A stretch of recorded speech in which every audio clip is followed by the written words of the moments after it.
মোবারক এবং আগাম ঈদ উল ফিতরের অগ্রিম ঈদ মোবারক এবং সবাইকে সালাম, আসসালামু আলাইকুম।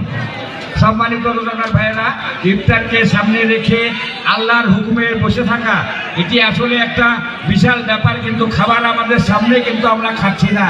সেই মহান রাব্বুল আলামিনের কাছে আমরা লাখো কোটি শুকরিয়া আদায় করি। রমজান শেষের পথে, রোজা শেষের পথে আল্লাহ পাকের হুকুম হলে ইনশাআল্লাহ ইফতার আমরা গ্রহণ করব।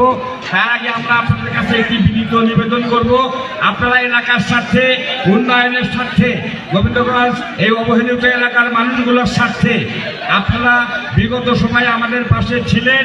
আমরা আশা করছি আগামী দিনেও আপনারা আমাদের পাশে থাকবেন। বর্তমান রাষ্ট্রীয় ক্ষমতা পরিচালনা করছে বাংলাদেশের জাতীয়তাবাদী দল এবং আমাদের মাননীয় গণপ্রজাতন্ত্রী বাংলাদেশ সরকারের প্রধানমন্ত্রী জনাব তারেক রহমান যে প্রতিশ্রুতিগুলো দিয়েছিল সেগুলো কিন্তু ইতিমধ্যেই বাস্তবায়ন হতে চলেছে। অনেকগুলো উদ্বোধন হয়েছে, ফ্যামিলি কার্ড থেকে শুরু করে, কৃষি কার্ড থেকে শুরু করে, ইমাম মুয়াজ্জিনদের জন্য সম্মানী ভাতার যে ব্যবস্থা সেটি কার্যক্রম কিন্তু ইতিমধ্যেই শুরু হয়েছে।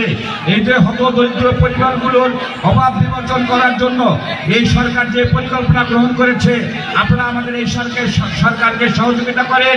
আমরা আপনাদেরকে প্রতিশ্রুতি দিচ্ছি এবং কথা দিচ্ছি ইনশাআল্লাহ আগামী দিনে আপনাদের পাশে থেকে সর্বোচ্চভাবে আপনাদেরকে সহযোগিতা করার প্রতিশ্রুতি আমরা দিচ্ছি। আমরা আপনাদের একজন খাদেম হিসাবে আপনাদের পাশে থেকে যেন সহযোগিতা করতে পারি এই প্রতিশ্রুতি আপনাদের কাছে আমরা দিচ্ছি। আমরা আপনাদের জন্য দোয়া করবো এই আশা